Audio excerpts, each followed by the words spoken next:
Kita kalau tidak bisa mengikuti sunnah Rasulullah SAW 100%, paling tidak kita tidak termasuk di antara mereka yang menghina sunnah Rasulullah SAW. Itu yang harus kita camkan baik-baik. Kalau kita tidak bisa mengikutinya, jangan diolok-olok mereka yang mengikutinya. Kalau kita tidak bisa, jangan diperolok-olokkan. Tetapi apa yang harus kita lakukan? Berdoa, ya Allah, semoga saya bisa suatu saat nanti melakukannya. Karena ini sangat berbahaya. Kita contohkan. Imam An-Nawawi yang meninggal pada tahun 676 Hijriah. Kemudian juga dinukilkan oleh Imam Ibnu Katsir di dalam kitabnya Al-Bidayah wa Nihayah, dan juga dinukilkan oleh Ibnu Khaliqan. Ibnu Katsir juga menukil dari Ibnu Khaliqan. Kejadian ini terjadi pada tahun 665 Hijriah. Apa kejadiannya? Ini tentang masalah biasa, masalah sunnah Rasulullah SAW yang biasa. Dan ini sunnah yang mungkin tidak bisa diterapkan di setiap daerah, yaitu masalah sunnatus siwak, yaitu sunnah siwak, bagaimana bersiwak. Dan kita mengetahui siwak itu adalah sunnah Rasulullah SAW yang cocok di setiap daerah dan di setiap masa dan di setiap tempat. Makanya jangan pernah mengatakan siwak itu cocok kepada orang Arab karena mereka makanannya kurma, sedangkan kita tidak cocok karena makanan kita jengkol. Jangan pernah kita melakukan atau mengucapkan hal-hal seperti ini. Kalau kita tidak bisa, jangan ucapkan perkataan-perkataan yang itu menghina sunnah Rasulullah SAW. Katakan, saya belum bisa bersiwak, selesai. Dan semoga suatu saat nanti saya bisa bersiwak. Dan kita kiaskan kepada sunnah-sunnah yang lain. Kalau kita belum bisa, jangan diolok-olok. Kenapa demikian, ahibati fillah? Ibnu Katsir dalam kitabnya Al-Bidayah ini, ada salah seorang yang pernah mengatakan, ya seperti kita lah, seperti itulah perkataannya. Saya ini tidak mungkin bersiwak. Kemudian siwak tersebut diletakkan di ketiaknya. Pokoknya diperolok-olokkan, bahkan di duburnya. Kemudian setelah dia menghina sunnah siwak tersebut, setelah dia menghinanya, setelah itu dia sakit selama 9 bulan seperti wanita yang hamil. Ternyata memang dia hamil, seorang laki-laki hamil. Apa yang dia lahirkan seorang laki-laki. Jadi kalau ada yang bertanya, apakah pernah laki-laki itu hamil? Jawabannya, pernah. Tahun berapa? Ini tahun ini, 665 Hijriah. Apa yang dia keluarkan? Anaknya apa? Diceritakan oleh Imam Ibnu Katsir rahimahullah tentang masalah dia menghina siwak. Selama 9 bulan dia merasakan sakit di duburnya karena tadi dia menghina siwak, sunnah Rasulullah SAW. Kemudian setelah 9 bulan, fawadha'a waladan. Kemudian dia melahirkan sesuatu sebagai seorang anak lah. Apa bentuknya? Yang dia keluarkan atau yang dia lahirkan tersebut mempunyai kaki 4. Kepalanya seperti ikan. Ekornya seperti arnab. Arnab itu bahasa kitanya kelinci. Ekornya seperti kelinci. Kemudian hewan ini dilihat oleh masyarakat karena kejadian ini berada di Basra, bukan Basra, Busra, sebuah daerah yang dekat dengan kota Irak. Nah, ketika dia melahirkan, keluar hewan ini, kita tidak tahu apa namanya. Kepalanya kepala ikan, kemudian kakinya ada 4, kemudian ada ekornya, kita tidak tahu apa namanya. Apa kata fulan yang tadi menghina siwak Rasulullah SAW? Hewan inilah yang mencabik-cabikkan ususku selama 9 bulan. Kemudian setelah itu dia pun wafat, meninggal dalam keadaan menghina sunnah Rasulullah SAW. Ini sunnah. Contoh yang lain, sebagaimana yang dikisahkan oleh Abu Sa'id, oleh Abu Darda radhiyallahu ta'ala anhu. Ada salah seorang laki-laki yang berasal dari kota Madinah. Kemudian dia pergi berjumpa dengan Abu Darda, yang mana kebetulan Abu Darda pada saat itu berada di daerah Dimashq atau di daerah Suriah untuk zaman sekarang.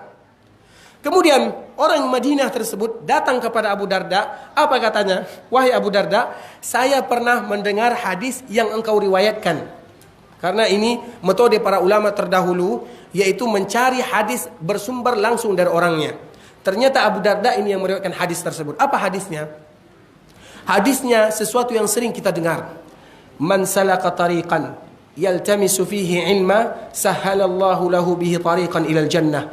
wa innal malaikata la tad'u ajnihataha ridan bima yasna. Artinya apa?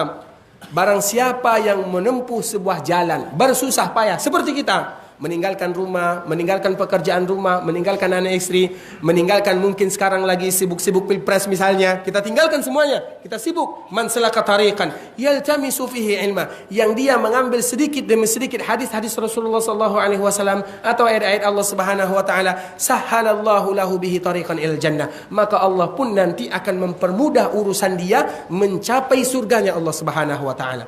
Kemudian apa sambungannya? Wa innal malaikah, dan ini saksinya, dan di sini syahidnya. Dan sesungguhnya malaikat la tad'u ajnihataha, dia akan membentangkan dan meletakkan sayapnya untuk mereka-mereka yang tadi datang bersusah payah datang ke rumah Allah, mendengarkan ayat-ayat Allah, mendengarkan hadis-hadis Rasulullah sallallahu alaihi wasallam, ridwan bima yasna, yaitu ridha terhadap apa yang mereka lakukan. Semoga semua kita diridhai oleh malaikat-malaikat Allah Subhanahu wa taala. Kemudian ada salah seorang laki-laki ini, apa katanya? Dia mendengarkan hadis ini. Sesungguhnya malaikat meletakkan sayapnya, berarti dia pahami bahwa malaikat ini membentangkan sayapnya di bumi. Apa katanya? Saya akan injak-injak sayapnya malaikat. Ini inisiatif dari dia, sehingga dia bikin sandal dari papan. Kemudian dia bikin paku, mismar, masamir, dia bikin paku. Apa katanya kepada teman-temannya? Semoga saya nanti bisa menginjak malaikatnya sayapnya malaikat. Diinjak dengan, dia istihza dengan hadis Rasulullah sallallahu alaihi wasallam. Dia berolok-olok, dia bermain-main. Tujuannya hanya bermain-main. Kemudian apa yang terjadi ahibati fillah? Dikisahkan oleh para ulama, ketika dia melakukan hal tersebut, dia langsung berdiri di tempatnya tanpa bisa lagi bergerak sampai dia wafat. Kenapa demikian? Bermain-main terhadap sunnah Rasulullah sallallahu alaihi wasallam. Makanya ahibati fillah, apapun sunnah Rasulullah sallallahu alaihi wasallam, ketika kita tidak bisa mengikutinya, jangan diperolok-olokkan mereka yang mengikuti sunnah Rasulullah sallallahu alaihi wasallam, karena itu berbahaya. Contoh yang lain, dan ini contoh yang terakhir. Hadis ini diriwayatkan oleh Abu Hurairah radhiyallahu taala anhu dalam kitab Al-Bukhari.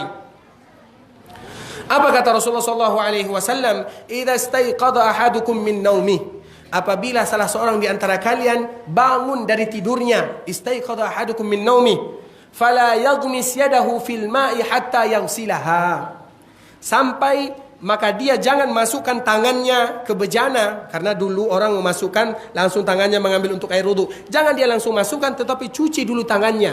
Fa inna ahadakum la yadri aina batat yadah. Hadis ini diriwayatkan dari sahabat Abu Hurairah. Karena kalian tidak tahu tangan kalian ini di mana posisinya. Ketika mendengarkan hadis Abu Hurairah, ketika Abu Hurairah menyampaikan hadis ini, apa kata seorang laki-laki yang ada di samping Abu Hurairah? Qala inni adri aina batat yadi. Saya tahu di mana tangan saya berada. Keesokan harinya, fadakhala yadahu ila zira'i, maka tangannya masuk sampai ke sikunya, masuk ke dalam duburnya. Coba bayangkan, bagaimana posisinya? Kita tidak tahu. Kenapa demikian? Istihza'u bis sunnah. Karena memperolok-olokkan sunnah Rasulullah sallallahu alaihi wasallam. Oleh karenanya ahibati fillah, ketika kita mengetahui itu sunnah Rasulullah, terlepas dari hukumnya, apakah hukumnya wajib atau sunnah atau mubah, apabila itu adalah sunnah Rasulullah sallallahu alaihi wasallam, jangan sesekali diperolok-olokkan. Kalau tidak bisa melakukan, kita berdoa, semoga suatu saat nanti kita bisa melakukannya. Itu yang harus kita lakukan ahibati fillah. Dan itu banyak contohnya. Makanya kalau ada orang yang melakukan sunnah Rasulullah, melaksanakan sunnah Rasulullah, kalau kita tidak bisa, jangan diejek-ejek, cukup.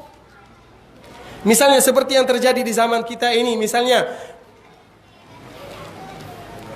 jenggot ini misalnya. Kalau kita tidak bisa, berdoa kepada Allah, semoga suatu saat nanti saya bisa.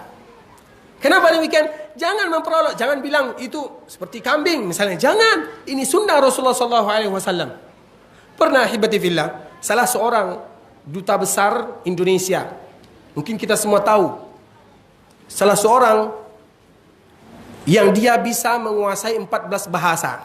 Siapa dia? Siapa? Siapa tadi yang menjawab pertama? Ki Haji Agus Salim. Silakan Pak, ini Pak. Ki Haji Agus Salim ya.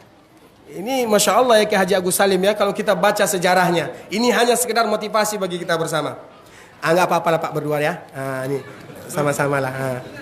Ya rezeki enggak kemana? Ini sebentar. Silakan Pak.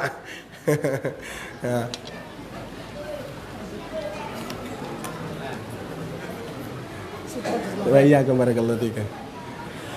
Ki Haji Agus Salim ini, dia seorang yang ahli bahasa dan dia adalah utusannya Indonesia untuk ke mancanegara. Dia menguasai 14 bahasa. Dan dia berjenggot seperti biasa. Ulama-ulama kita banyak. Buya Hamka, Ki Haji Agus Salim banyak. Ki Haji Rasul. Siapa tahu Ki Haji Rasul? Ki Haji Rasul siapa? Ayahnya Buya Hamka. Bukan Imam Manjala ya. Ayahnya Buya Hamka. Mereka semua menerapkan sunnah Rasulullah SAW. Ketika Ki Haji Agus Salim ini pergi sebuah daerah, diperolok-olokkan. Jadi orang yang ada di belakang itu audiennya, salah satu audiennya, dia membebek-bebek kayak kambing. Kemudian Ki Haji Agus Salim diam saja. Kemudian ketika kesempatan dia untuk berbicara, maka dia pun mulai berbicara.